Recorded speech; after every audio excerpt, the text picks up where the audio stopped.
It was never meant to be found. The ledger, bound in rotting calfskin, stained with ink and blood, buried beneath the chapel's altar for over a century. It catalogued names, not prayers, families, not sermons, columns of numbers, ages, values, dates of death. It wasn't a holy book, it was a ledger of slaughter, and until recently, no one outside a tight circle of archivists had ever seen it. But tonight, you will. You weren't supposed to hear this. You weren't supposed to know, and once you do, you won't be able to go back. Because what I'm about to reveal is not just about one cursed family, it's about the machine they fed. A machine of faith, control, and silence, hidden deep in the hills of Oregon, where history prefers to forget. The Grayson name. The Graysons didn't just murder, they consecrated the act. They converted killing into liturgy, a ritual so refined, so disguised, that it evaded notice for nearly 4 decades. While the rest of America fought over gold, land, and destiny, one family quietly siphoned life itself from the weak, the desperate, and the hopeful, and they did it with hymns on their lips and scripture in their hands. But if you think this story is only about a few demented killers in the woods, you're missing the point. This isn't about the past, this is about power. Ancient power, the kind that whispers behind pulpits, signs laws behind closed doors, and watches from the shadows as men kneel for absolution, never knowing they're feeding something far older and far darker than God. You'll feel it soon, the chill that creeps up your spine when you realize how deep this goes. That Sacred Heart Chapel wasn't just a trap for travelers. It was an altar. And the Oregon Trail, it was its bloodstream. Because pain, confusion, and desperation, these are currencies. And the Graysons were merely the middlemen in a system much larger than their sins. A system that still exists today, just under different names. Now listen carefully, because the descent begins here. Every word I say from this point forward is a step down into a grave built with hymns and lies, into a darkness preserved by time, secrecy, and institutional convenience, the kind of story that erodes your trust in everything you were raised to believe. We start with the man who built the chapel, Father Morai Grayson, a figure so revered in old trail maps that early settlers used his church as a point of spiritual orientation. They called it the Lord's Mile Marker. They had no idea they were marking the beginning of a death corridor, a place where kindness was a hook and salvation a noose. But Morai wasn't a preacher, he was a tactician. He had studied 3 things before arriving in Oregon: medicine, theology, and the psychology of grief. And when he stepped foot onto that trail, he saw something no one else did. Not just disease, not just vulnerability. He saw a renewable resource. Suffering. He preached with conviction and healed with poisons. He baptized children he knew would be buried before dawn. His wife, Sister Constance, was no less committed. Her gentle smile and tinctures laced with arsenic made her a saint in the eyes of the dying, a specter of death wrapped in white linens. Then came Brother Ezekiel, the executor, the watcher, the one who walked ahead and identified which families were ripe, sick enough to accept help, wealthy enough to be worth the risk, and isolated enough to disappear without scandal. Over 36 years, they perfected a formula that allowed them to remain both invisible and indispensable. They buried over 800 victims under anonymous grave markers, or none at all. Entire bloodlines erased, their heirlooms sold, their land claimed, their story rewritten. But here's what you need to understand. The Graysons weren't just murderers, they were mirrors. They reflected what happens when morality is manipulated, when belief is weaponized, and when institutions look away in silence. Because someone had to buy those stolen heirlooms, someone had to notarize the inheritance papers, someone had to let those supply wagons disappear without inquiry. This wasn't just a family secret. It was a system, protected, perpetuated, profitable. And that's why this video might not stay up. That's why you need to share it. Because when you start exposing buried systems of control, those rooted in faith, charity, and trust, you threaten more than memory. You threaten structure. So stay with me.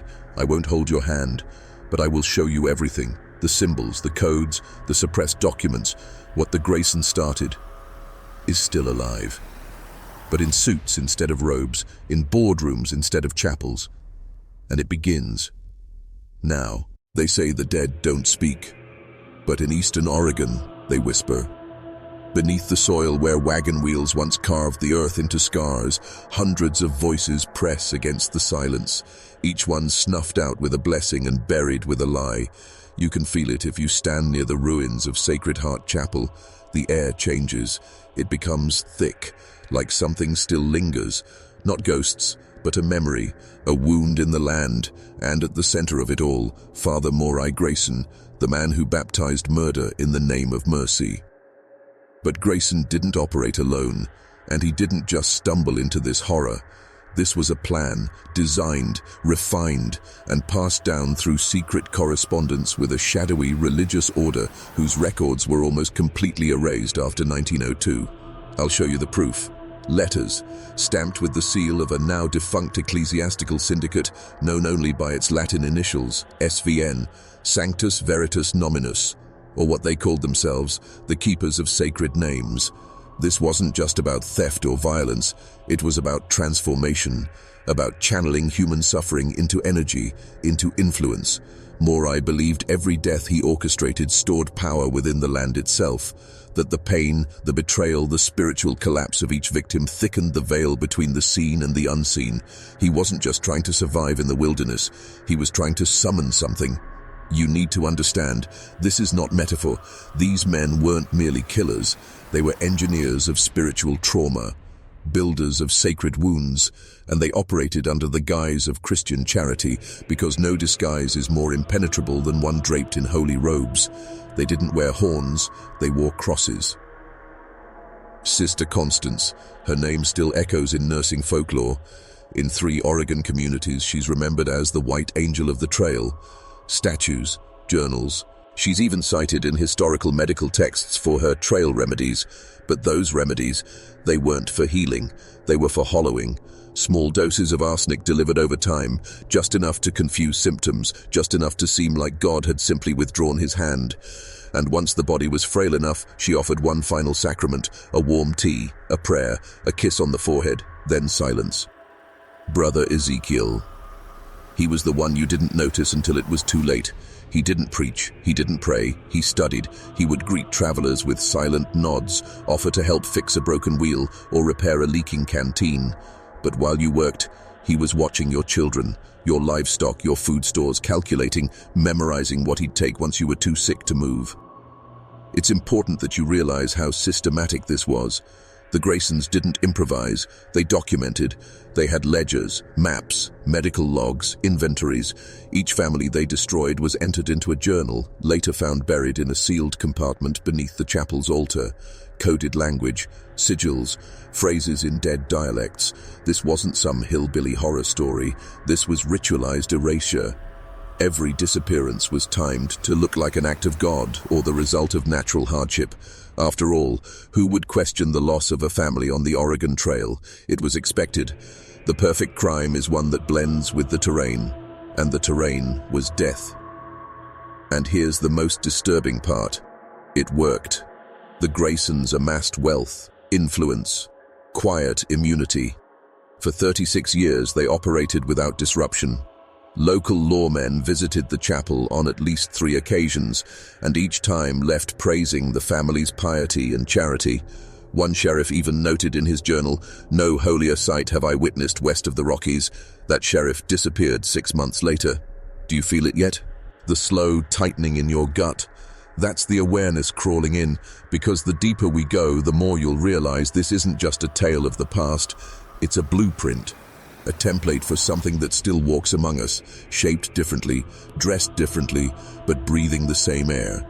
Systems of trust, symbols of virtue, and all of it weaponized. In just a few minutes, we'll talk about the sacramental architecture of the chapel itself, how it was built not just to house the dying, but to harness their final moments. But first, ask yourself something. When was the last time you took someone's kindness at face value?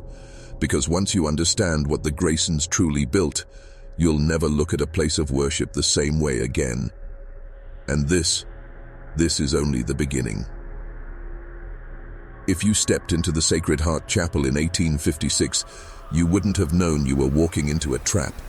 The air was cool, heavy with incense and pine. The light bled through stained glass imported from Europe, they claimed, casting red and gold patterns on the wooden floor. You'd see a cross at the altar, hear the low hum of a hymn drifting from a back room. You might even feel peace. But what you wouldn't see were the symbols, hidden in the carvings, embedded in the trim. You wouldn't smell the earth below, freshly turned each week for another anonymous grave. And you wouldn't know that just 12 feet under your boots, a woman was screaming, dying slowly, blessing her murderers with her final breath. This place wasn't built to save souls, it was built to consume them. Let me tell you about the basement. The Graysons always said it was for storage, but what they stored wasn't wheat or wine. They stored history, secrets, pain. The basement was divided into 3 distinct chambers. The first was innocuous, shelves lined with jars of dried herbs, sacks of grain, crates of tin cups and linens. Nothing alarming, nothing illegal. That's what they showed visitors. But through a locked door, one no traveler ever saw, was the second chamber, smaller, drier, cleaner. This is where Sister Constance prepared her remedies, tinctures laced with arsenic, opium, belladonna. These were dosed with surgical precision, not enough to kill at once, but enough to ensure collapse over time. And if you stood too long in that room, even now the air would sting your throat. Poison lingers. But the third chamber, that was different. Cold, earthen, no candles, no shelves, just a narrow corridor that ended in a pit. They called it the womb. That's where they placed the bodies, wrapped in linens, crosses drawn on their foreheads, sometimes children, sometimes entire families, waiting for Brother Ezekiel to choose when and where they'd be buried, or sold. Yes, sold. Because the Grayson family didn't just rob their victims, they trafficked in them. Teeth, hair, jewelry still attached to decomposing fingers, all sold to black market buyers operating under the cover of Oregon's growing trade economy.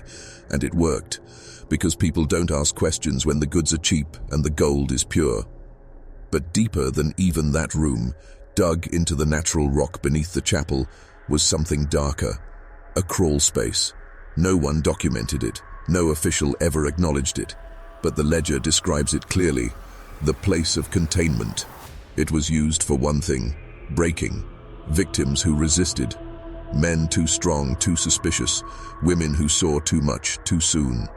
They were locked in there until they stopped resisting, until their will was stripped away and their faith was shattered. Morai believed that a soul shattered in despair yielded more power than one surrendered peacefully.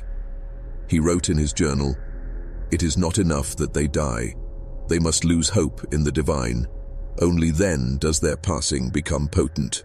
This is what I mean when I say it wasn't just murder.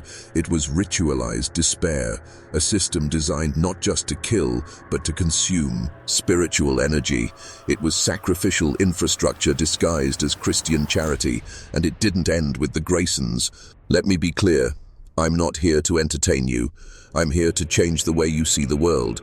What if I told you that the architectural blueprints of the Sacred Heart Chapel were later used in the construction of 3 separate mission sites in Northern California? That elements of its design, down to the altar alignment, the size of the crypts, and the ventilation of the lower chambers, were replicated in structures funded by ecclesiastical councils tied to frontier expansion. What if the Graysons were not outliers, but prototypes? And what if, today, you walk past buildings that still hum with the same frequencies, not because they kill, but because they condition, because every system of control must begin in architecture, in space, in symbol. That's how trauma becomes sacred. That's how fear becomes obedience. We're not done, not even close. But now I want you to comment below with this phrase: the altar is never empty. Write it twice, not once, twice. It's more than just a phrase. It's a marker, a signal to the system that you see it now. And once you see the altar, you'll start noticing what sits upon it. Everywhere. When you stare at something long enough, something grotesque, something monstrous, it stops looking like evil. It starts looking like normal. And that's what the Graysons understood better than anyone. They didn't need to hide what they were doing, they just needed to ritualize it, normalize it, wrap it in routine, and once death becomes part of the rhythm, no one questions the beat.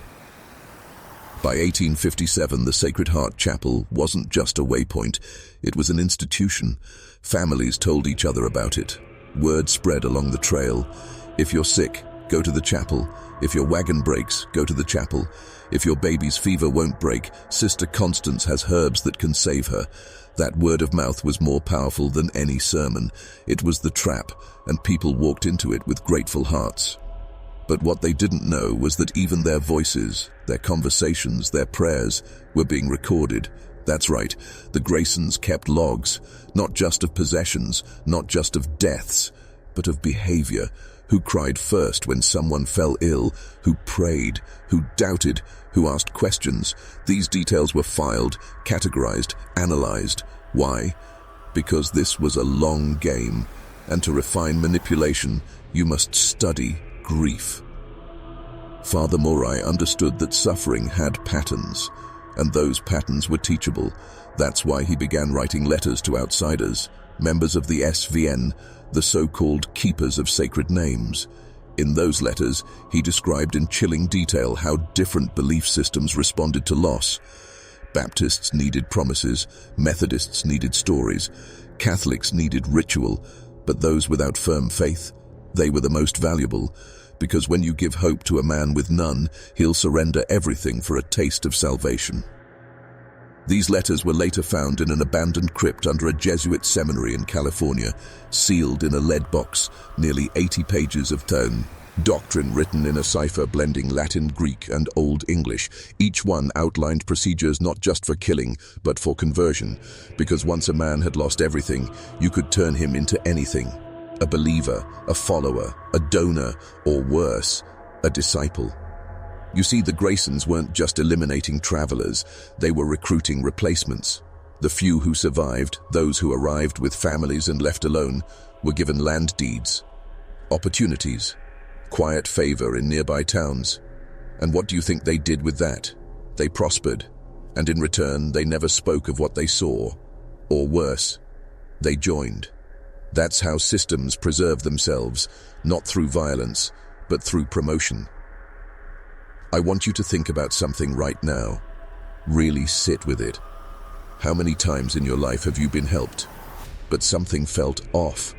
A favor that came too easily, an opportunity that arrived just when you were weakest. Who gave it to you? Why? What did they get in return? Because the Graysons didn't invent this tactic, they inherited it. A method as old as empires. Exploit the broken, reward the obedient, erase the questioners. This is the psychology of control. First you isolate, then you offer comfort, then you give the illusion of choice, and when your victim finally says thank you, they've already given you everything. Now here's where it gets darker. There's evidence buried in state archives that the Graysons maintained contact with political figures in the Oregon Territory, judges, surveyors, even clergy. They donated generously to land development projects. Why? To keep the law confused, to make the record muddy, to ensure that if anyone ever came asking about the disappearances, there were 100 plausible denials ready to deploy. These relationships were the early bones of what we now call institutional immunity, the idea that if our public image is clean enough, your sins can be laundered by your usefulness. That year, the Graysons acquired a new piece of land adjacent to the chapel, 20 acres, cleared of trees, fenced with cedar posts. They claimed it was for farming, but there are no agricultural records, no harvests, no animals, no taxes. It wasn't farmland, not even close. The 20-acre expansion the Graysons acquired in 1861 was never tilled, never seeded, and never saw a single crop. What it saw instead were bodies. And not just a few, hundreds. Some buried whole, some dismembered, some stacked like firewood beneath layers of lime and cedar mulch. But this wasn't disposal. It was arrangement. Because what the Graysons built on that land wasn't a graveyard. It was a grid. A sacred geometry of death. Think I'm exaggerating? The aerial photographs taken in 1993, after state archaeologists got anonymous tips, showed something chilling. Beneath the soil, using ground-penetrating radar, they discovered an intentional pattern of disturbances, perfect lines, intersecting curves, bodies placed at equidistant points to form sigils only visible from above. These weren't haphazard burials, they were messages, warnings, or invitations. What kind of farmer arranges graves in patterns used in esoteric grimoires? The kind of farmer who feeds something that doesn't eat food. Let me be clear, this is not the part of the story where we drift into the mystical. This is not fantasy. These layouts correspond precisely with diagrams found in ancient Iberian and occult Renaissance manuscripts, layouts believed to bind energy. The concept is simple. Death, when channeled through geometry, becomes power, and Morai Grayson wasn't the first to think this. He was just the first to do it on American soil. This is where things get dangerous, because if that's true, if the chapel wasn't just a place of murder but a device, then the Graysons were building more than wealth. They were building a throne. To whom? That part we're still uncovering. But the journal entries from Morai in late 1863 are the most disturbing. Let me read you one, translated from ciphered Latin. "We have reached 106. The altar glows now in my dreams. They gather around me at night, whispering in tongues that burn the air. I do not fear. I am becoming." Becoming what, exactly? Understand this. The family had long since moved past simple motivations. This wasn't about gold. It wasn't even about ideology. It was about transformation. They believed they could evolve, transcend death, through absorption, through repetition, through sacrifice. And each victim wasn't just a casualty. They were a building block. The grid of the burial site aligned perfectly with solstice lines. That's not coincidence. On the longest night of the year, a shadow fell from the chapel steeple, down the hill, across the unmarked field, and landed directly at the center of the pattern. At a tree. A single pine, blackened at the edges, believed to be struck by lightning in 1859. Except it wasn't lightning. That tree is still there. Locals call it the mourner. No birds nest in its branches, no bark grows on its trunk, and when it rains, the soil around it doesn't absorb water, it bleeds it. Let me pause here. If you're still watching this, you're part of a rare group. Most people have clicked away by now. Most people don't want to look into the darkness, but you're different. You want the truth. You need it. And maybe that's because some part of you already knows how deep this goes. But be warned, after this point, the veil starts to lift, and what's behind it changes you. You begin to notice patterns, phrases repeated by politicians that echo sermons from 150 years ago.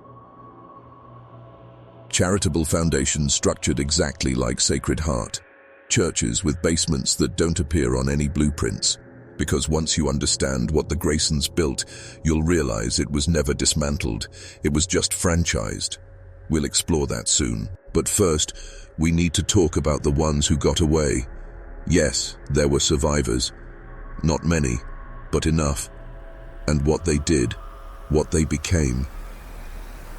You need to hear this. They were supposed to be dead. That's what the Graysons believed. That's what the ledger said. But there were always variables, always the unpredictable spark that wouldn't die. Survivors. Not many. Just 4 confirmed. 4 people who escaped the sacred machine. And each one emerged, changed. Scarred. Haunted. But alive. And in that survival, they carried something the Graysons never anticipated. Testimony. Let me introduce you to the first anomaly. Her name was Lydia Harrow. She arrived in 1865, recently widowed, traveling west alone with her teenage son and a hired guide. They reached Sacred Heart Chapel after a horse broke its leg on a steep trail incline. She was vulnerable, grief-stricken, a perfect target, and everything went according to the Graysons' pattern. Tea, scripture, generosity. Her son was the first to fall ill, then the guide. Lydia, they assumed, would follow. But she didn't drink the tea. She pretended to. She buried it in the chapel's herb garden while pretending to sip it slowly. You see, Lydia was a midwife back in Pennsylvania. She knew the signs of arsenic poisoning, had seen it used in domestic murders. She also knew that Sister Constance's breath smelled faintly of bitter almonds. That alone told her everything. So Lydia waited. And one night, after pretending to succumb to exhaustion, she slipped from the cabin and went underground. What she found in that basement changed her forever. 3 rooms, 2 corpses, and a ledger. She didn't have time to understand it all, only enough to realize the scope. That her son, now barely breathing, had been fed death by people who spoke of salvation, that the chapel wasn't a sanctuary, but a slaughterhouse. She returned to the cabin, and she made a decision. She poisoned the communion wine, swapped vials while Sister Constance slept. The next morning, the Graysons drank it. The guide was already dead. Her son would never walk again. But Lydia made it out. Her story was buried in a diary found 40 years later in an attic in Salem. That diary was purchased at auction, sealed in a private collection, and suppressed until it surfaced again in 2004. Here's an excerpt. They wore kindness like a mask, hollowed men and smiling death. My son lost everything. I lost God. The second survivor, an 8-year-old girl named Clara. She never spoke after her escape. Found wandering 5 miles from the chapel, covered in blood that wasn't hers. Authorities said she had the look of someone who saw Satan and lived. She was taken in by a missionary family, renamed and raised in silence, but in 1911 she painted a series of images in oils, canvases filled with spirals, symbols, and faceless clergy. One painting showed 3 figures in black robes pouring a silver liquid into a child's open mouth. The title? Baptism. Now here's where it gets cold. The Graysons knew some would escape. They wrote about it.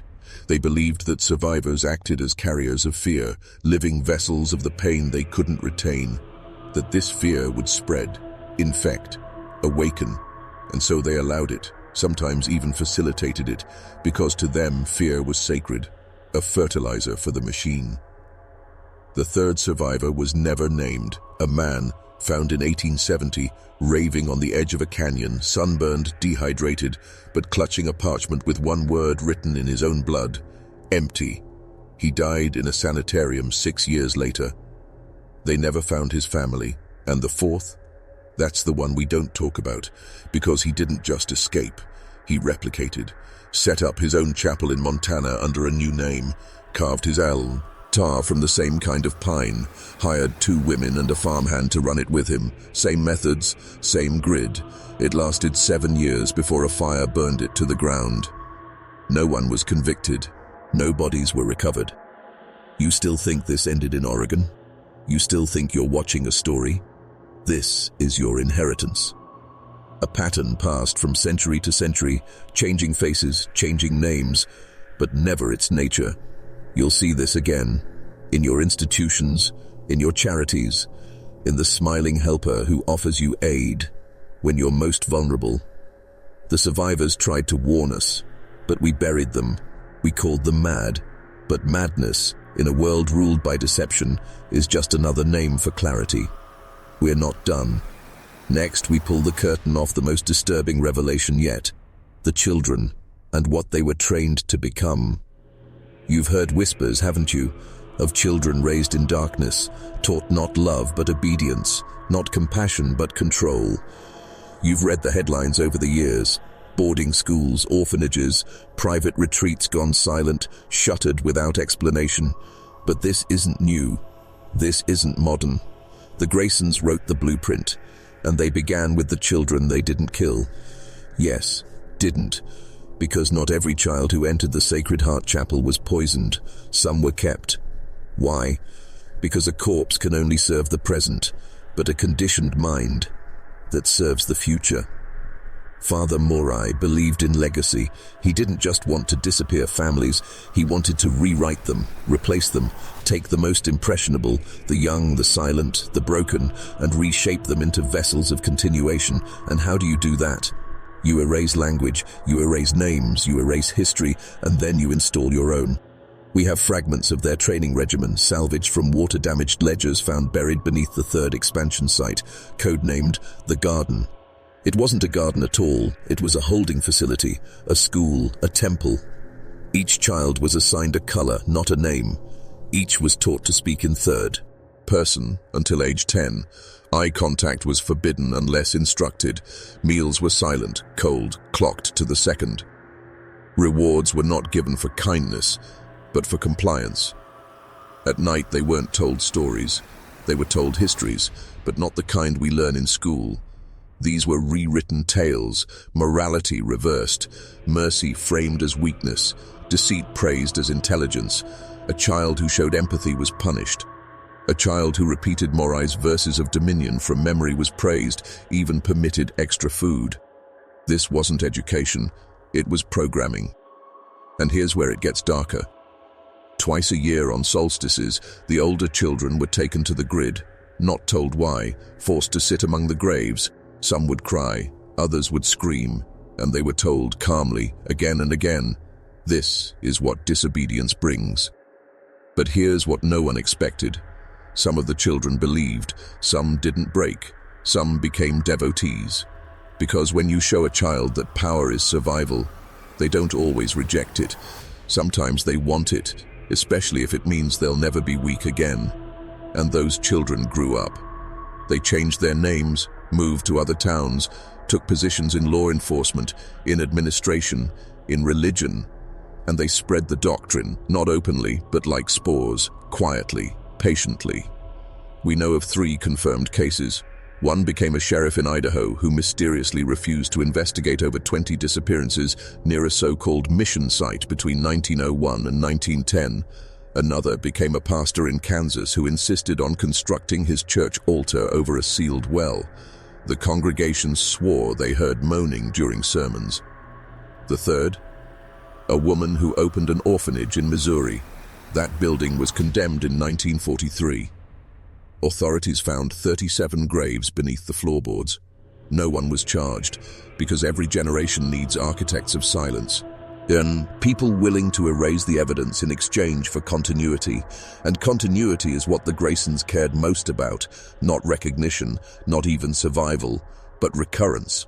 Because the child who is stripped of identity and filled with doctrine becomes a mirror of the system. They don't need orders, they become the function. Look around you now. How many systems in your world operate on this principle, where obedience is rewarded and questioning is punished, where silence is mistaken for peace, where kindness has been replaced by efficiency? It's the Grayson doctrine still alive, not in name but in effect. The children of that chapel did not die. They grew up, and now they manage the institutions we trust. In the next section, we'll reveal the final days of the Grayson enterprise and how they disappeared without a single arrest. Because true evil doesn't die, it changes uniform. They should have been caught. They should have faced trials, been dragged into the sunlight, forced to confess beneath the weight of their own horror. But that's not how real power ends. It doesn't die in flames. It dissolves, quietly, efficiently, like a serpent shedding its skin and slithering into a new form. And that's exactly what happened to the Grayson family. By 1888, nearly 4 decades had passed since Father Morai's first sermon in that lonely Oregon chapel. Over 800 disappearances now traced through that valley, officially unconnected, unofficially feared. But something changed that year. Something deep beneath the surface, not a mistake, not a witness, something strategic. It began with fire. On November the 3rd, a blaze was reported by a passing trader, the entire Sacred Heart compound engulfed in flames by the time anyone arrived. No survivors, no bodies, only ash, smoke, and the stench of burnt cedar and old secrets. The local sheriff filed a report that simply read, "The Lord has judged them, let the dead rest." But here's what they didn't tell the public. 3 days before the fire, a man named Malcolm Wren, a railway contractor, H, had met with a woman near the trading post east of the chapel. She claimed to be Sister Constance, older, thinner, eyes sharp like wire. She offered him land, prime acreage for a future rail spur, and asked for cash in gold. He agreed. But when he returned days later to finalize the deal, the chapel was gone, and so was she. The gold was never recovered, and neither was the ledger he claimed she left with him. That ledger resurfaced in 1969, sealed in a private estate sale in Baton Rouge, handwritten, dozens of pages, names, dates, families, possessions, dosages, but the final entry, that's the one that matters. It read, "The soil is full, the veil is thinning, we will become echo and silence. The name ends, but the work continues. Watch for the children." Let that sink in. The name ends, but the work continues. You see, this wasn't a collapse. This was a migration, a planned disappearance, a calculated vanishing act. And if you think they didn't have help, you've misunderstood everything we've uncovered so far. Because by 1888, the Graysons weren't just killing quietly in the woods. They had powerful friends, beneficiaries, participants. Records from the Oregon Land Commission show that ownership of the chapel site was transferred before the fire to a trust managed by a banker in San Francisco. That trust still exists. It operates today under a different name. It manages real estate, private schools, medical research. And every year on November the 3rd, it holds a private memorial service at a secluded retreat in Northern California. Attendees include retired judges, military officers, and religious leaders, all dressed in black, all arriving under aliases, no press allowed, no photos taken. And you still think this is about a single family? The Graysons were just the prototype. The real system is older, deeper, transcontinental, a system that perfect its trauma as a tool of control, that trains its replacements while appearing to serve, that builds its temples in our most trusted places, churches, hospitals, schools, charities, and you walk through those doors every day, thinking you're safe. This is where it all begins to twist. You're not just learning history anymore, you're seeing the present with new eyes, eyes that can't be closed. Now, if you've made it this far, you've already crossed the line. There's no going back to sleep. So I want you to do something right now to claim your awareness, to lock in your transformation. Comment the phrase below, twice. I see the system. I won't serve it. Say it again. I see the system. I won't serve it. Because they read the comments too. They watch.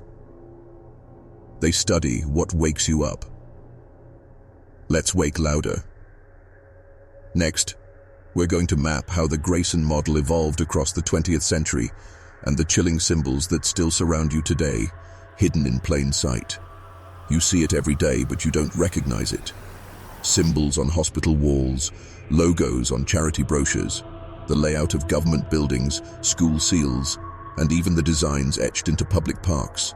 Spirals, interlocking triangles, twisted crosses, ornaments, they tell you, decorative flourishes. But to the initiated, these aren't art. They're codes, echoes of the Grayson model, rebuilt in stone, glass, and digital ink. Let me take you back to 1902, New York City, the founding of the Ordo Evum Foundation, a philanthropic group that promised to revolutionize mental health treatment for damaged children. It began with praise in every newspaper. Socialites applauded its work. Donations flooded in. But here's what you weren't told. 3 of its original board members had direct ties to land once owned by the Grayson Trust. One of them was listed as an advisor to an orphanage in Missouri, the very one we mentioned earlier. The one with 37 unmarked graves under the floorboards. Coincidence? Let's go deeper. The Ordo Evum Foundation, whose Latin name translates to Order of the Age, commissioned dozens of facilities across the US throughout the 20th century, and almost all of them were built with the same architectural blueprint, a central chapel-like atrium surrounded by dormitories, basements with multi-room partitions, and a north-facing tower with black glass. These weren't stylistic choices, they were ritual parameters. Why? Because when you turn death into ritual, you must repeat the shape. What the Graysons did with wood and dirt, these institutions replicated with concrete and policy. And here's the twist. They didn't need to poison anymore. They didn't need to kill. They learned to restructure minds with isolation, silence, repetition, and doctrine. Have you ever heard of quiet rooms in behavioral facilities? The term itself sounds neutral, calming even, but read the testimonies from those who spent weeks in them as children. No clocks, no mirrors, just light humming at fixed intervals, sleep deprivation wrapped in therapy language. One survivor wrote, "They told me I was healing, but I wasn't. I was dissolving." Now ask yourself this. How many organizations today operate under the banner of benevolence while utilizing systems that strip away identity, silence rebellion, and reward obedience with survival? You think the Grayson family died with the fire? No. They evolved into policymakers. They don't need arsenic anymore. They use terminology, corrective treatment, reintegration therapy, resilience conditioning. But the symptoms are the same: numbness, amnesia, obedience. Look at your own life, the routines you follow, the apps that control your time, the institutions that say they serve you while draining your will. It's all a cleaner version of the same mechanism.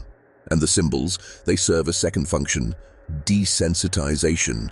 The more you see the spiral, the more you accept the cycle. The more you see the Black Tower, the more normal it becomes. By the 1950s, these organizations had found their way into the government. Contracts signed, research funded. One program, quietly declassified in 2003, described a longitudinal study on inherited trauma response. The locations of these studies, facilities in Oregon, Montana, and eastern Kansas, all former Grayson-connected lands. What were they testing? Not just memory, not just pain, but loyalty to unseen authority, to the system. And who ran these programs? Descendants, not by blood, but by doctrine. Because what the Graysons truly created wasn't a family, it was a template, a behavioral virus, passed down, hidden behind degrees and titles, religious robes and policy briefings. And the virus is still active, still replicating. You don't fight a virus by arguing with it, you fight it by recognizing the pattern, by breaking it. And that starts with knowing where you are. You're not in a country, you're not in a democracy, you're inside a machine that learned how to wear your values as camouflage. In the next section, I'll show you exactly how that machine feeds itself and the disturbing truth behind how modern crises are manufactured for control. This is where things get real. Let me ask you something. Why does every major crisis in your lifetime feel like it came out of nowhere, but was followed by instant solutions? Solutions that expand surveillance, centralize power, silence dissent. It's almost as if the crisis was never the point. The reaction was, this isn't a conspiracy theory. This is documented strategy. Problem, reaction, solution. It's an ancient mechanism refined over centuries by the architects of systems like the Graysons. Here's how it works. Step 1. Create a problem. A war, a disease, an economic collapse, a national tragedy. Step 2. Control the narrative. Use media, clergy, and educational institutions to frame the event in emotional, moralistic terms. Do not encourage logic, encourage obedience. Step 3. Provide a solution. One that seems to promise safety, order, and peace, but always demands compliance, surveillance, or surrender of autonomy. Rinse. Repeat. The Graysons understood this long before it became standard policy. Remember, they didn't start by poisoning. They started by preaching, by gaining trust, by positioning themselves as the answer to suffering they secretly engineered. This is psychological warfare cloaked in spiritual language. And today, it wears a lab coat, a badge, a podium. Let's look at an example. In 1933, America was reeling from the Great Depression. Banks collapsing, families starving. What did the system do? It gave you the New Deal. Infrastructure projects, social programs, new federal agencies. But buried in the 1935 Social Security Act was something far more permanent, The introduction of the federal citizen tracking number, the beginning of identity as inventory, problem, reaction, solution. Let's jump to 2001. A horror that shocked the world. We were told it was the result of ancient hatred, religious extremism. But what came next? 2 wars, a surveillance state, the Patriot Act, passed in days, thousands of pages of legislation ready like a sword behind the curtain. Problem, reaction, solution. COVID-19, lockdowns, fear everywhere. What was the solution? Track and trace systems, quarantine zones, a normalization of government by emergency. You weren't just asked to comply, you were morally shamed if you didn't. That's the final step in the doctrine. Turn the people against each other and they'll police themselves. This is how the Graysons operated. The illness on the trail wasn't always real. It was introduced. Once a family panicked, they ran to the chapel. Once inside, they were cared for, while being quietly destroyed. Look around now. What's your chapel? Is it your phone, your political party, your school, your trusted source? They always offer sanctuary, but sanctuary with a price, and the price is compliance. You're not supposed to question. You're supposed to perform your fear in the correct way, by demanding action from those in power who already wrote the script. And if you refuse to act out your part, you're labeled dangerous, disloyal, deranged. Do you see it now? The Graysons didn't die. They went digital. They became the algorithm that predicts your next search, the face that smiles in the ad you didn't request, the policy that just makes sense because it's been repeated so many times. This machine doesn't need blood anymore. It feeds on your submission. Every crisis you see on the news, it's not just a tragedy, it's a test of how deep the programming has gone, of how quickly you'll trade your freedom for the illusion of order. And if you still think this is about one family in Oregon, you've missed the point. They were the seed. Now the forest is everywhere. Next, I'll take you into the most sacred vault of the Grayson legacy, the theology they crafted to justify everything, and how that theology now forms the psychological foundation of modern leadership. What you're about to hear is not religion. It's control, disguised as divinity. You've heard the phrase before, God is watching. You were told it's meant to comfort, that it reminds us we're never alone. But what if I told you the Graysons used it for something else?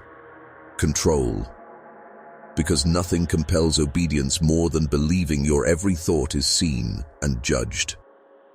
The Graysons didn't just kill with poison, they killed with doctrine. Their victims didn't scream, they prayed. They didn't resist, they confessed. And that's the deepest layer of manipulation. Not fear of death, but fear of damnation. Father Morai Grayson wasn't just a murderer. He was a theologian of submission. His private journals, what remains of them, speak not of salvation, but of domine. When his gospel wasn't grace, it was hierarchy. He believed that suffering was not only necessary but holy, that obedience was the highest form of worship, that mercy weakened the bloodline, and above all, that control, absolute soul-deep control, was a divine right of the few over the many. He called it the doctrine of the right hand, and it spread like a shadow across the minds of those he mentored. What was this doctrine? It taught that there were 2 kinds of people, the shepherds and the herd. The shepherds are chosen, divinely marked to guide, discipline, and shape the world. The herd exists to be broken, molded, sacrificed if necessary. Sound familiar? That's not theology. That's the architecture of every tyrannical empire the world has ever known. But the Graysons took it further. They weaponized guilt. They taught their followers that pain was proof of spiritual cleansing, that the more they suffered in silence, the more worthy they became, and in that twisted logic, abuse became sanctified.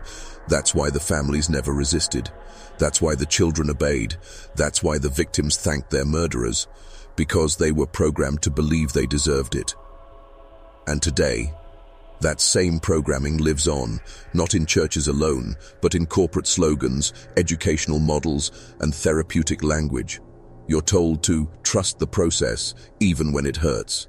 You're told growth requires discomfort, and then asked to accept systems that rob you of agency. You're told to let go of control just as they tighten their grip on your privacy, your voice, your mind. This isn't spiritual, it's strategic. Because when someone can convince you that suffering is righteous, you'll volunteer for your own chains. Now think of the institutions that raised you. Were you taught to question or to comply? To speak truth to power or to obey authority, even when it felt wrong? The Graysons weren't an anomaly. They were a template for a theology that demands surrender and disguises it as virtue. This theology didn't die in a fire. It moved into seminaries, into elite prep schools, into leadership retreats. There's a reason why so many powerful men talk about sacrifice as if it's currency. Because they were taught to believe that others must suffer for order to exist. That's the doctrine of the right hand. And here's the worst part. There's a left hand too, rarely spoken of, almost erased. Because the left hand doctrine teaches awareness. It teaches resistance, personal sovereignty, inner divinity without a mediator. And the Graysons burned every trace of it they could find. Because systems of power can't survive if you believe you're divine without their permission. In the next section, I'll show you how the left hand survived, hidden in songs, symbols, and outcast traditions, and how rediscovering it may be the only way to break the system's grip on your mind. Because if the right hand builds the prison, the left hand holds the key. They feared it more than rebellion, more than exposure. They feared the left hand, because while the right hand teaches obedience, submission, and sacrificial virtue, the left hand teaches something far more dangerous to any system built on control: self-sovereignty. Not in the ego-driven, modern sense of self-help cliches, but in the ancient sense. The left hand is not about indulgence, it's about awareness. It is the path of the watcher, the one who sees through illusion, who refuses to kneel out of reflex, who questions the source of every rule, every ritual, every whispered justification for suffering. And the Graysons knew that if even one traveler on that trail woke up before the poison worked, their entire system would collapse. Because once you know your body, your breath, your will is your own, you stop asking for permission to live. So they buried it. Not just under ash and dirt, but beneath layers of doctrine, language, and fear. They labeled the left hand heretical, witchcraft, madness. They made sure it was always associated with darkness, rebellion, the devil, anything that would make you recoil without questioning why. But pieces survived. In the borderlands, in outlaw songs sung low around campfires, in the whispered advice of dying elders, in symbols carved into forgotten walls, mirrors turned sideways, spirals broken open, eyes without lids. And here's the paradox. The left hand never offered comfort. It never promised safety.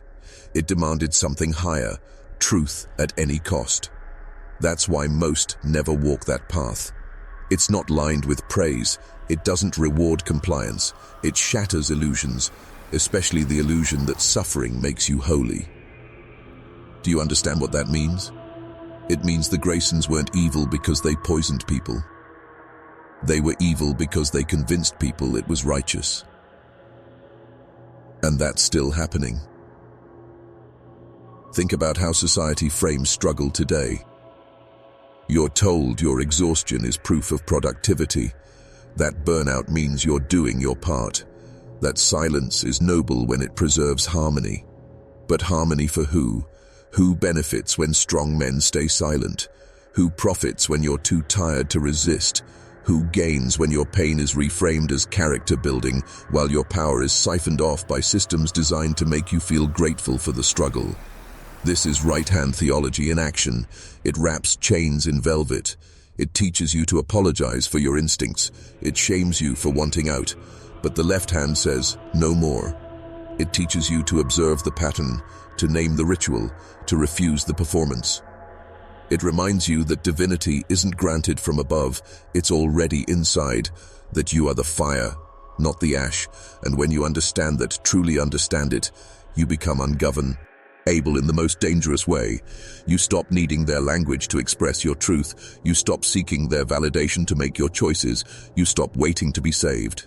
Because you finally see what the Graysons feared most, that a man who knows he is free can never be owned. And here's the truth they tried to erase. The left hand was never evil. It was untamable. In the next section, I'll take you to the hidden places, underground texts, outlaw gatherings, and forbidden practices where the left-hand doctrine continued in secret. We'll trace the exiled bloodline of resistance that still moves beneath the surface of power, and we'll confront the silent war that's being waged for your mind, body, and voice every single day. Let me take you to a place most men will never find, because it isn't marked on any map. It exists in echoes, in whispers passed between those who refuse to be caged, in symbols scrawled onto prison walls, in fragments of language half erased by fire and war. It is the underground river of the left-hand doctrine, and it has flowed quietly, defiantly, through every generation since the Grayson cleansing. You won't find it in libraries, not the real version. You'll find distortions, academic poison meant to sterilize and confuse. But the raw stream, it lives in forbidden texts, in outlaw communities, in the hearts of those too scarred to lie to themselves anymore. Let's begin with the manuscript of the Black Fork. Recovered in fragments in 1939 from the ruins of a proscribed sect's compound in northern Idaho, it describes an order that referred to themselves only as the 32. Their doctrine? Simple. Never kneel to a name you did not choose. Speak only the truth your scars recognize. Destroy all illusions sold to you in comfort's voice. They claimed lineage, not from prophets, but from witnesses, men and women who had seen the Graysons operate firsthand. Survivors of the trail, those who refused the tea, who buried their children with their own hands and vowed never again. These weren't saints. They were exiles, marked by madness in the public record. But if you read between the lines, a different picture emerges, a pattern. In 1871, a childless widow in Montana began carving spirals into the walls of her cabin and was declared insane by local authorities. But the carvings matched those found 900 miles south in New Mexico, etched into the foundation stones of a hidden chapel built by escaped slaves. Both sites contained a phrase, always in mirror script: "We remember the ash." The ash refers to two things. One, the Grayson fire that supposedly ended the killings. Two, the spiritual incineration of will that right-hand doctrine demands. To remember the ash is to reclaim the flame. And here's the most disturbing part. Every time history has tried to bury this doctrine, it resurfaces within resistance movements that suddenly disappear. In 1956, a small collective of war veterans in Chicago published a 21-page pamphlet titled "The Hand That Refuses." It circulated for only 2 months before being seized under obscenity laws, but its message was clear. A man who obeys in silence dies in pieces. A man who names his chains shatters them. Rise before your name is decided for you. Every one of those men vanished within the year. Some were institutionalized, others found dead under ambiguous circumstances. The one who survived, a janitor who claimed to have merely stapled the pamphlets. He went on to live 40 more years and left behind one note, carved into the underside of a wooden desk. The doctrine didn't die, it just changed clothes. And that's what you need to understand. This isn't about one family anymore. It's about the war of narratives. Because if they can control your story, they control your actions. If they can rewrite your history, they can program your destiny. But if you remember the forbidden symbols, if you follow the exile path, if you claim the left hand not as rebellion but as awareness, you become something else entirely. Not a follower, not even a leader, but a mirror that no illusion can pass through. And you want to know what that does? It terrifies them.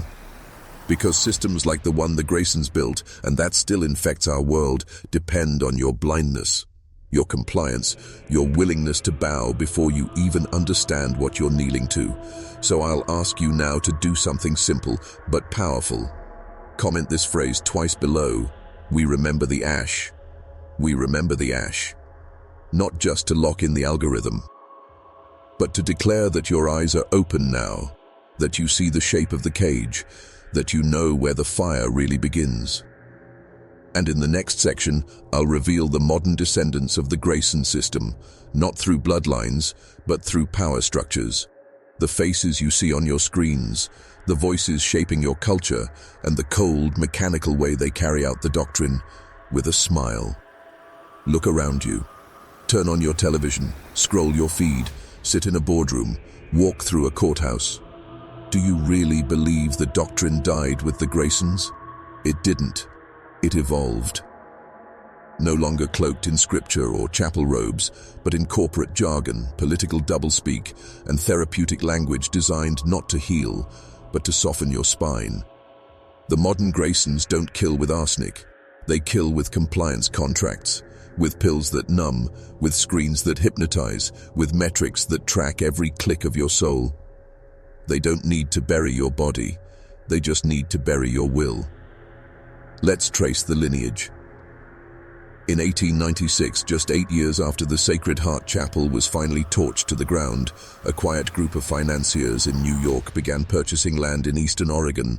One of those parcels, the very hill the chapel once stood on. The buyers, connected to the New England Watch Society, an innocuously named philanthropic order known for its obsession with moral discipline, family surveillance, and sacrificial obedience to the greater order. You think it's coincidence? Or is it continuation? Because the truth is this: systems of control, once effective, are never destroyed. They are refined and franchised. By the 1920s, the tools of Grayson-style obedience were taught in elite boarding schools. By the 1950s, their psychological mechanisms were installed in corporate training manuals and military handbooks. By the 1980s, they were embedded in mass media, the smiley face of the talk show host urging you to trust the experts, the children's shows teaching authority without question, the late-night infomercials promising purpose in exchange for passivity. And today, the doctrine lives in your terms of service. It speaks every time you nod along to a policy you don't understand, because resisting feels exhausting. It tightens its grip each time you swallow your instincts to keep the peace. It thrives every time you betray your own voice just to stay part of the group. These aren't minor compromises. They are rituals, modernized, digitized, sanitized, but rituals nonetheless. And behind the curtain, still the same archetypes. The father Morai, now in a tailored suit, head of a foundation for public good, speaking in soft tones about necessary transitions and stakeholder equity. The sister Constance, now a clinical psychologist, smiling on your screen, teaching you that anxiety is a disorder, not a warning sign from your soul screaming that something is wrong. The brother Ezekiel, now an algorithm in your phone, predicting your weaknesses, packaging your fears, tracking your every silent scream of dissent. They don't need to believe in God anymore. They believe in metrics, in predictability, in systems of human behavior that can be modified, shaped, pruned. And here's the brutal truth they whisper behind locked doors. Give them comfort, and they'll surrender freedom. Give them distraction, and they'll forget their power. Give them just enough hope, and they'll never rebel. You think you're awake because you're angry? Anger isn't enough. That's how deep it goes. And this is why most men never leave the Grayson system, because they think the pain is personal, the struggle is individual, and the walls are just life. But the left hand sees it differently. It names the prison, it identifies the stages, and then it burns the map. In the next section, I'll give you the tools, the forbidden methods used by the 32, the outliers, the Black Fork whisperers, to reverse the ritual, to reclaim your voice, and to walk, not crawl, out of the illusion. But beware.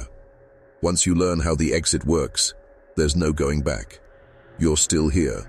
Good, because this is where most turn back, not because the path is blocked, but because the mirror is finally too sharp, too accurate, and the reflection staring back no longer fits the lies they were taught to love. So let's begin your reversal, not with affirmations, with a weapon, the first tool, null vision.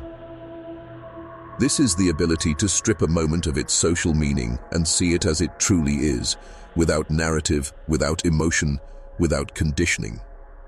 The Graysons used false narrative to guide perception. Pain was God's love, death was divine mercy, and theft was holy tribute. But null vision says, no more filters. A man coughs, blood in his hand. What is it? In the Grayson lens, trail sickness, God's will. In null vision, a biological response to a specific traceable cause. Null vision shatters the spell of just how things are. Your boss yells at you in public.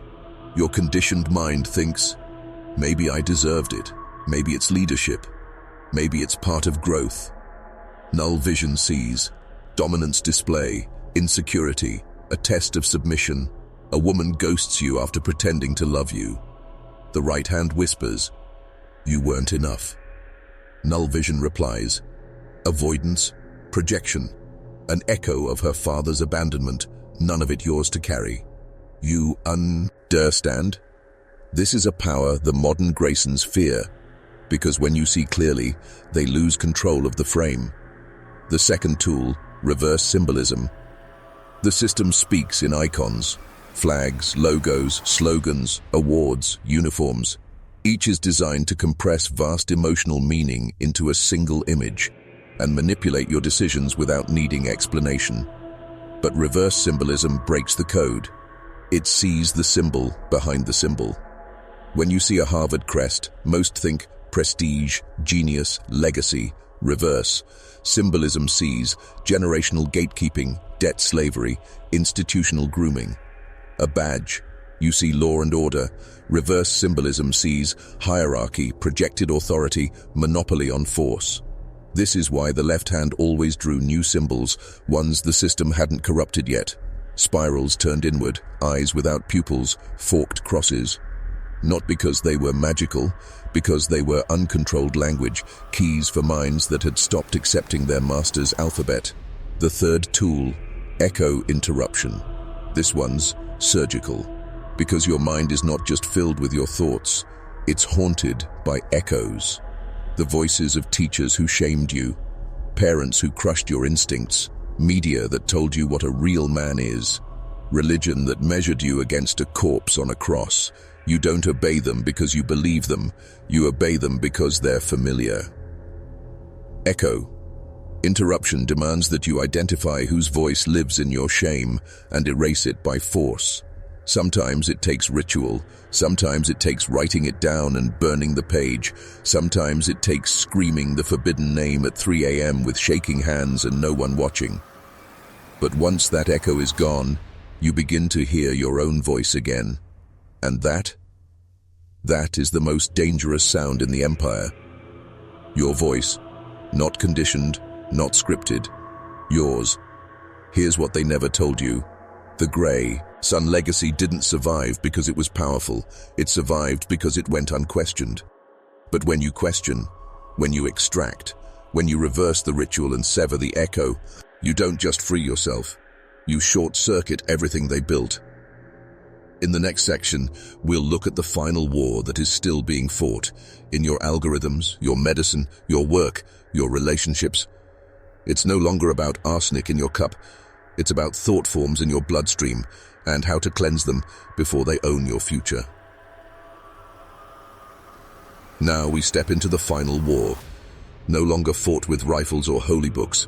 This is a war of frequencies, of invisible invasions, of manufactured instincts injected into you from birth, not to kill the body, but to occupy the mind, and it's already inside you. Thought forms. Not thoughts. Thought forms. Engineered mental constructs designed to feel like your own conclusions, but seeded, patterned, timed by institutions who studied the brain not to heal it, but to control it. The Graysons used theology as software. Today, they use therapy speak, dopamine tech, pharma cocktails, and trend-based morality. And you, if you're not vigilant, become a host. Let's be clear, not every thought you have is yours. Not every impulse comes from your soul. Some were installed. How? Let me show you their method. Step 1. The authority trigger. They learned that people obey not facts, but tone. Just as Father Morai could make a lie feel sacred by cloaking it in scripture, modern Graysons use authority cues, lab coats, blue checks, polished speech, concern acting.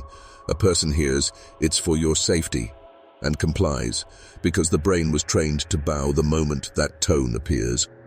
Now, how many decisions have you made because someone in authority sounded right? That's not free will.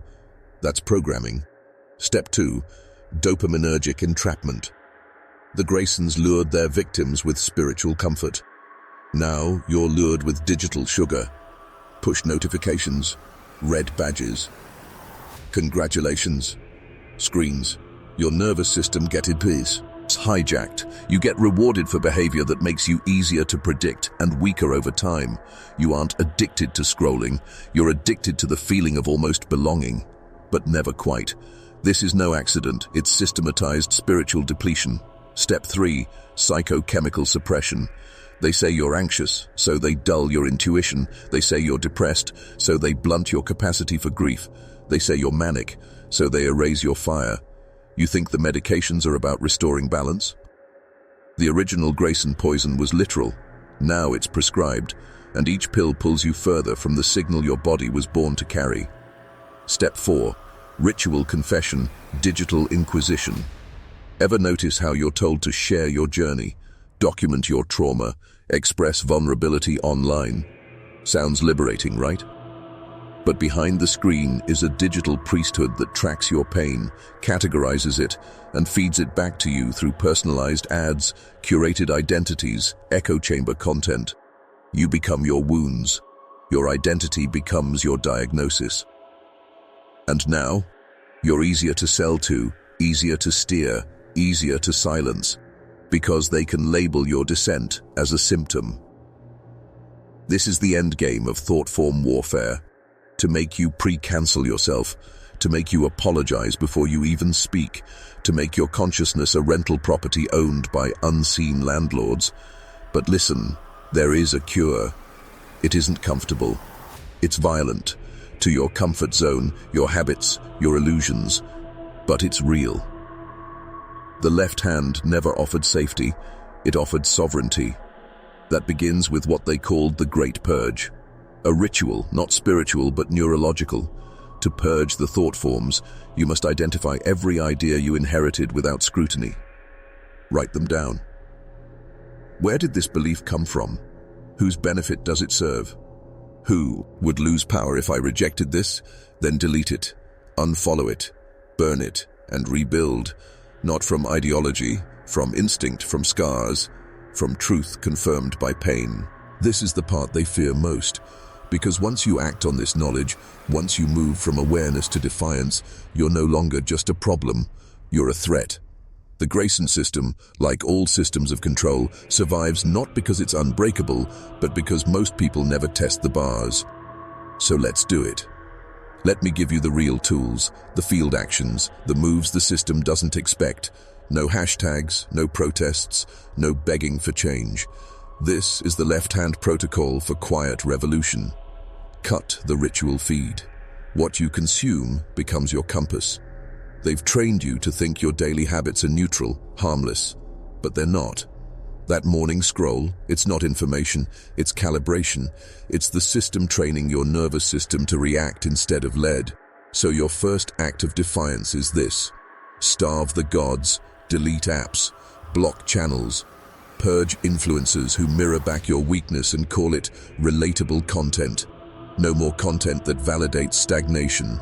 Only content that burns, that scars, that sharpens. Build the sovereign clock. Time is the original altar. You've been trained to surrender it to systems that feed on your effort, 9 to 5, commute, weekend sedation. Break it. Rebuild your time with sacred aggression. Wake before the world expects you. Move your body when the system would rather you scroll. Create value before you consume it. Time block your hours like they belong to a warlord, not a servant. This isn't productivity. This is spiritual warfare. 3. Silence the algorithm echo. Every online move is tracked, profiled, curated. They're not just watching, they're shaping. So you give them nothing. Use browsers that don't track. Stop reacting. Start disrupting. When you search, go deep. Seek truth, not confirmation. Don't follow, don't like, don't signal comfort. Signal asymmetry. Be unpredictable. They can't control what they can't predict. Reclaim pain as signal. You've been taught that pain means something's wrong, that pain should be medicated, distracted, buried. But that's false. Pain is your compass. The Graysons disguised it with scripture. Now it's dulled with screens, sugar, pills, sex. You want freedom? Feel everything. Let your pain speak without sedation. Ask, what's the lesson? What truth have I ignored? What boundary was crossed? Then act, ruthlessly, without apology. Speak the unspoken, out loud. They keep you compliant by making truth taboo, so your act of rebellion, say what they don't want said, in your friend groups, in your workplace, in your mirror, not to argue, to expose silence. I don't trust this. I think this is manipulation. This feels wrong. Your words are hammers. Use them. Not to convince the system, but to awaken the sleeping giants next to you. Assume the warrior frame. This isn't about anger, it's about posture. It's about walking into every space like you see the invisible bars, and you're deciding whether to break them or walk through them like mist. You don't beg, you don't explain, you assess, you decide, you move. That's power, not given, taken. And now, before we go further, comment the phrase below, twice. Not for me, for you. To lock in the transformation, to mark the fracture point. The ritual is broken. I see the frame. The ritual is broken. I see the frame. This phrase is a key. A signal to the algorithm that you've stepped outside the noise, a declaration to the digital spirits watching this feed that you don't belong to them anymore. They thought the fire would destroy the records, but ashes remember. In 1912, during a land clearing operation near the ruins of the old Sacred Heart Chapel, a metal box was unearthed beneath a collapsed root cellar, buried under a stone marked only with a carved spiral. Inside, 3 journals, bound in human leather, sealed with wax, stamped by a cross turned sideways. They became known in sealed circles as the Grayson Codex. And what those pages held was not just confession. It was a blueprint for expansion. It revealed that the murders committed between 1852 and 1888 were never meant to be random. They were ritualistic prototypes, test runs to refine a repeatable system of psychological dominance. In coded Latin, Father Morai detailed what he called the Ladder of Mercy, a 7-stage sequence for spiritual subjugation, each stage correlating to a specific method of poisoning the body, then the mind. But here's what made the Codex truly dangerous. It suggested the Graysons were not alone. On page 48, in a section titled The Western Covenant, Morai lists 12 other chapters across North America, each led by similarly structured triads of clergy, healers, and stewards, each operating under different denominations, but united by a shared ritual pattern. These were not mere killers. They were nodes in a continent-wide machine, one that fed not only on flesh but on belief. The Codex included maps with strange symbols, financial ledgers showing payouts to unidentified Eastern benefactors, and meticulous psychological profiles of the families they targeted. It even included language patterns, specific phrases tested on dying victims to gauge spiritual compliance. Phrases like, "The Father calls through pain," "Purge is the path," "Your suffering buys your child's wings," and perhaps most disturbing, sketches of modern adaptations. Father Morai believed that the physical poison would one day be unnecessary, that with enough media, theology, and pharmaceutical leverage, the conditioning alone would suffice. Now think, what systems today echo that model? Who sits in triads of power? Who provides you ritual routines for morning meals, morality and meaning? Who sells you cures for problems they never fully define? Who tells you you're broken and then offers you belonging for the price of compliance? Do you understand now? The Grayson structure never died. It simply rebranded. Your therapist, pastor, and financial advisor, they wear different clothes, use softer voices. But the structure remains. The voice of authority, Father Morai. The administrator of remedy, Sister Constance. The executor of logistics and disposal, Brother Ezekiel. In corporate settings, they're the CEO, HR rep, and operations manager. In medicine, they're the lead doctor, pharma sales rep, and insurance broker. In tech, CEO, user experience engineer, data miner, different faces, same ritual, but it gets deeper. The final entries in the Codex, dated 1887, hint at something far more disturbing. A child, born under the chapel, not of Morai or Constance but selected. The journal refers to him only as the key boy. A boy, it says, who was never registered, never baptized, never seen by anyone outside the triad. A boy they fed with sacred wine and sacred blood. A boy meant to inherit the system. There is no record of this boy's death, no grave, no birth certificate, nothing.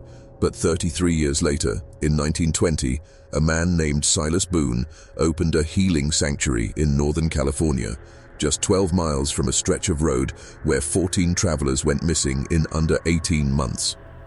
Silas Boone was tall, gray-eyed, charismatic. His sermons emphasized divine mercy through human sacrifice, and his followers, they called him Father. There are no verified photographs, just a single sketch found in a sheriff's journal, and next to it scrawled in shaky pencil, "Same eyes as the Oregon preacher, God help us." So now, we end where most stories never begin, inside the black box of silence. Because this entire history was never lost. It was erased, systematically, by hands wearing crosses, by pens paid in silver, by networks so vast that even whispers of truth had to be filtered through fiction, buried under folklore, or dismissed as madness. Let me show you what silence looks like when it's enforced by empire. In 1933, an independent historian named Walter Hargraves published a manuscript titled Mercy in Ash, The Secret Church Murders of Oregon. It was based on months spent in eastern Oregon, interviews with elderly settlers, and fragments of the original Grayson journals, ones he claimed to have seen with his own eyes before they were confiscated during a fire investigation. He mailed 5 copies of the manuscript to publishers across the US. Not one arrived. The postmaster in Eugene later confessed, under deathbed duress, that government agents had intercepted the packages under the Espionage Act. Hargraves was found 2 weeks later in his study. No signs of forced entry, no signs of violence. Official cause of death, sudden heart failure. But his daughter remembered hearing him say the night before, "They know I know. If I vanish, the church signed the order." The silence didn't stop there. In 1974, a professor at a small liberal arts college in Idaho uncovered archival documents referencing Oregon Triad murders from the 1800s. She prepared a lecture series titled The Cult Beneath the Cross. 2 weeks before her first public talk, her office was raided, hard drives wiped, lecture cancelled. She was quietly reassigned to another department and warned that continuing her research would violate her employment contract under new educational integrity guidelines. We've traced over 14 researchers, authors, or clergy who tried to tell the story of the Graysons. All silenced, all discredited, some dead. And if you think that's ancient history, think again.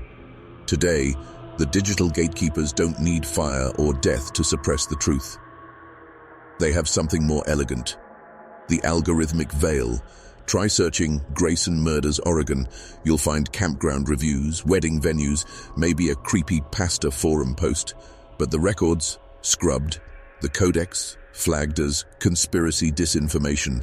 The chapel ruins, now repackaged as historical curiosity with no mention of mass death, ritual poisonings, or systemic manipulation, because that's how modern erasure works. It replaces memory with trivia, it turns atrocity into aesthetics, it hides genocide in the tourist brochure, and it never admits intent. But you've seen it now. And here's the truth most men never face. You were never meant to find this story. Because this isn't just a tale of the past. It's a mirror, a warning, and a map. A map of how they operate. Then, now, always. A system that kills by caretaking, poisons by pretending to heal, steals by pretending to bless. The Graysons were not a family. They were a formula. And that formula has been replicated across pulpits, schools, governments, banks, and screens. Right now, someone out there is drinking from a cup they think is holy, and they'll die grateful. Unless voices like yours speak, unless you take what you've heard, not as entertainment, but as activation. Your final task is simple, but sacred. If this story changed how you see the world, if the veil has torn even slightly, then comment the words, "The Codex lives." Let the watchers see we are not blind. Let the algorithm tremble. And let the new Graysons know, we see the spiral, we name the poison, we remember the names, and we don't forget. Not now, not ever.